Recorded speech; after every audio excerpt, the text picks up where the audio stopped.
Hello students, मैं Usha Gandhara. Students, आज हम डिस्कस करेंगे जॉब सीक्वेंसिंग प्रॉब्लम के बारे में। स्टूडेंट, इससे प्रीवियस वीडियो में मैंने आपको बताया था एन जॉब ऑन 2 मशीन्स। आज हम बात करेंगे processing n job on 3 machines.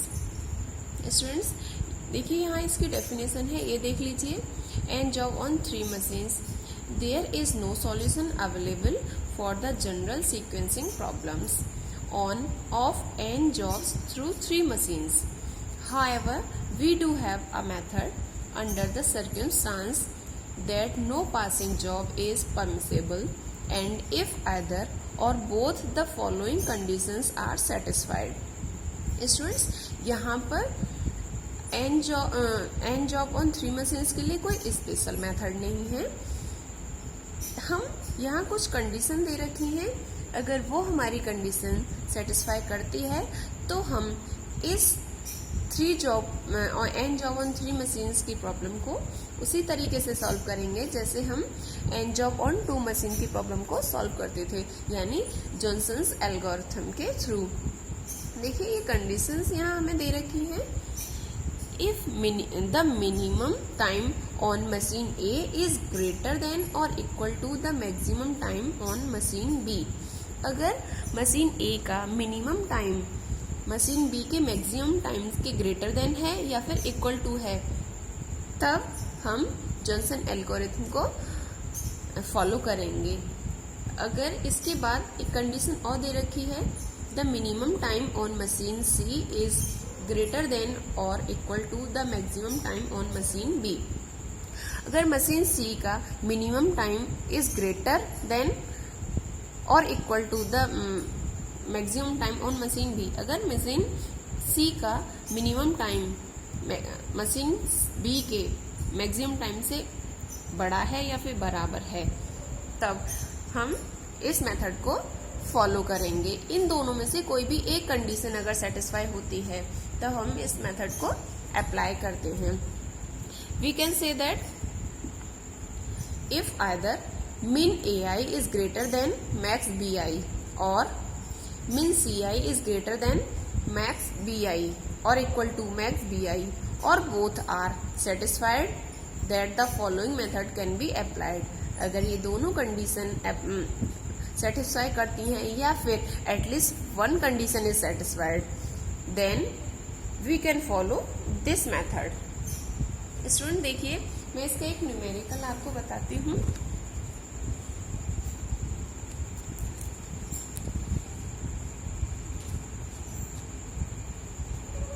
देखिए स्टूडेंट्स, यहाँ एक प्रॉब्लम दे रखी है। There are 5 jobs which must go through these machines A, B and C, the order ABC. Processing time of the jobs on different machines given. Determine a sequence for 5 jobs which will minimize elapsed time. Student, यहाँ पर 5 job दे रखी हैं, 3 machines दे रखी हैं, उनका processing time दे रखा है। हमें उस सीक्वेंस को फाइंड करना है जिससे टोटल elapsed टाइम मिनिमाइज हो सके। देखिए, और हमारा जो 3 मशीन है उनका ऑर्डर कैसा रहेगा, ABC ही रहेगा, यानी कोई भी पासिंग रूल नहीं होगा। ABC ऑर्डर को फॉलो करके ही हमें इसका सीक्वेंस फाइंड करना है और टोटल elapsed टाइम को मिनिमाइज करना है। तो देखिए स्टूडेंट्स,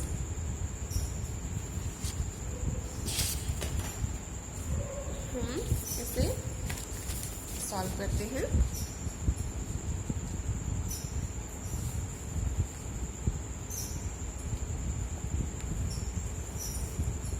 सबसे पहले तो स्टूडेंट्स हम इन 3 मशीन को कन्वर्ट करेंगे 2 मशीन में,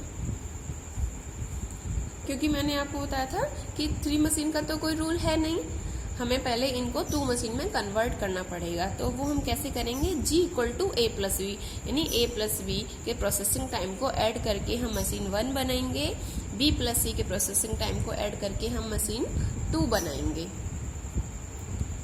तो देखिए 7 प्लस 5 कितना हुआ, 12, 8 प्लस 5 13, 6 प्लस 4 10, 5 प्लस 2 7, 6 प्लस 1 7। अब इसी तरीके से हम सेकंड मशीन को निकालेंगे।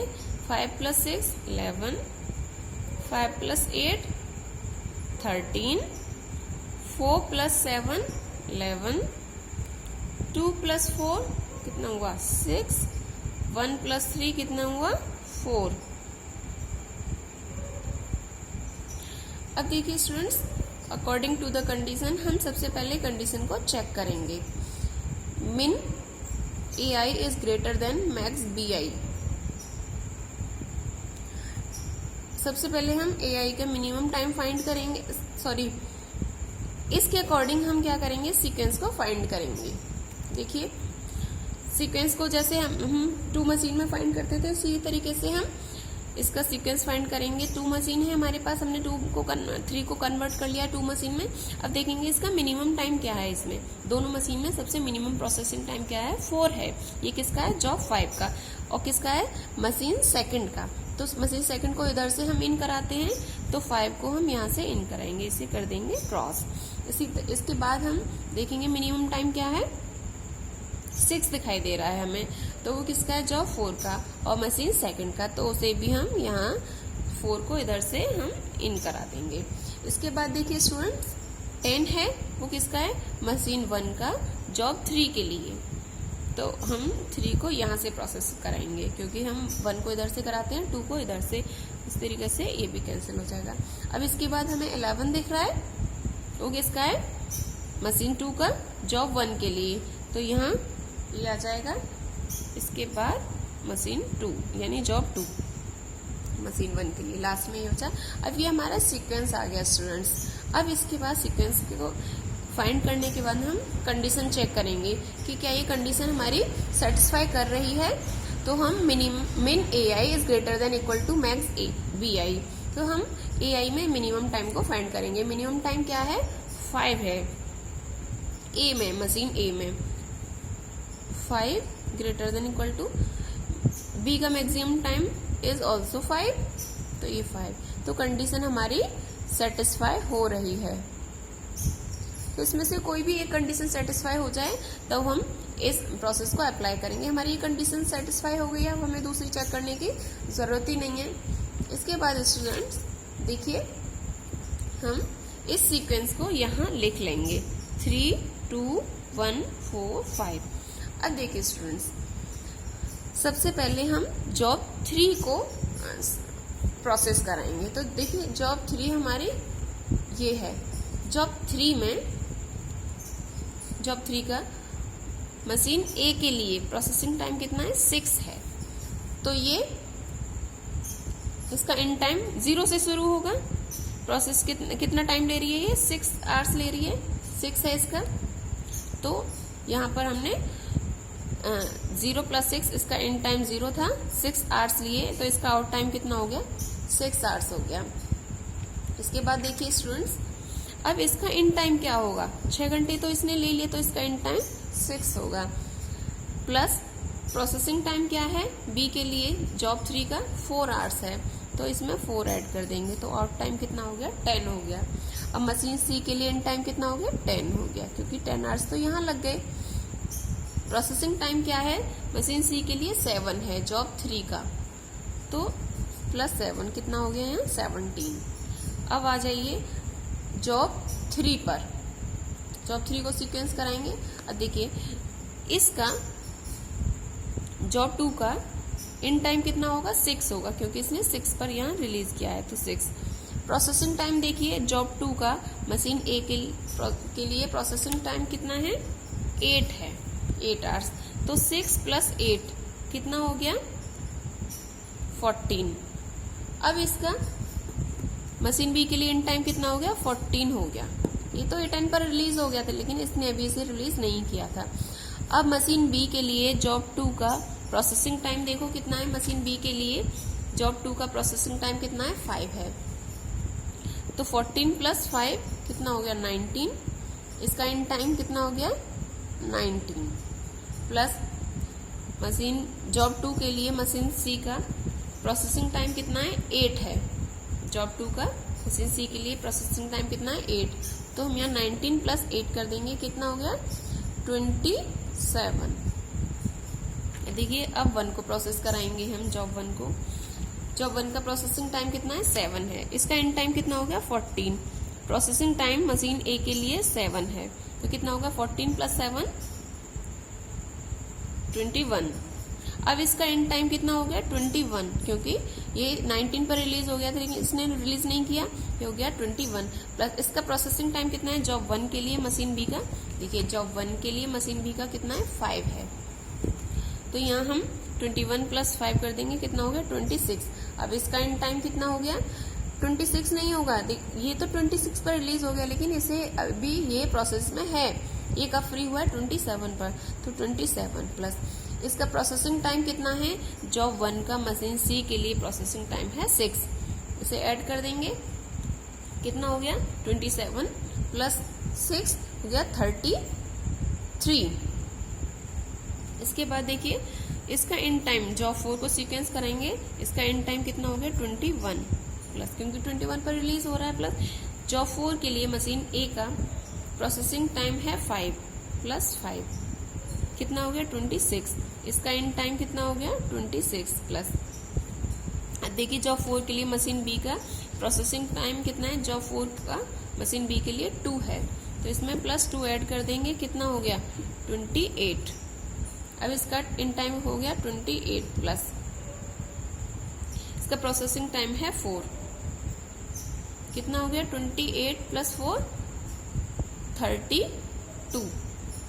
अब देखिए जॉब 5 को सीक्वेंस करेंगे, इसका इन टाइम हो गया 26 प्लस जॉब 5 के लिए प्रोसेसिंग टाइम है 6, तो ये कितना हो गया 32।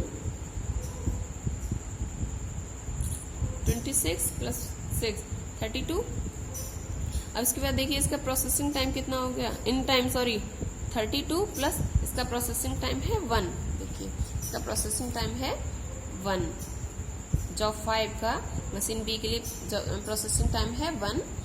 तो अब यहाँ पर इसका कितना हो गया 33। अब इसका इन टाइम कितना हो गया 33 हो गया, प्लस इसका प्रोसेसिंग टाइम है 3, जॉब 5 का मशीन सी के लिए प्रोसेसिंग टाइम है 5, तो ये हो गया 28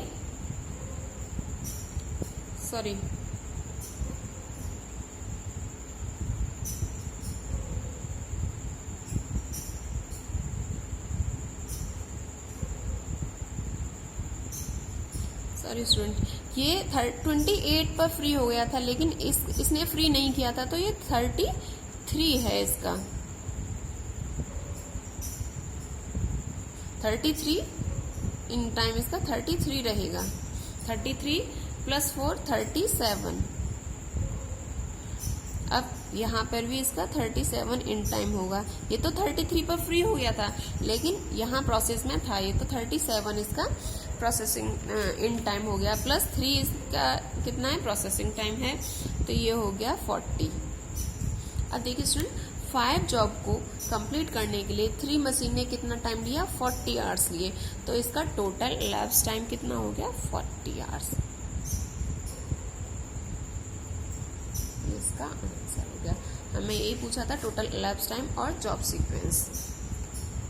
इस जॉब को सीक्वेंस करके टोटल elapsed टाइम है 40। Thank you students.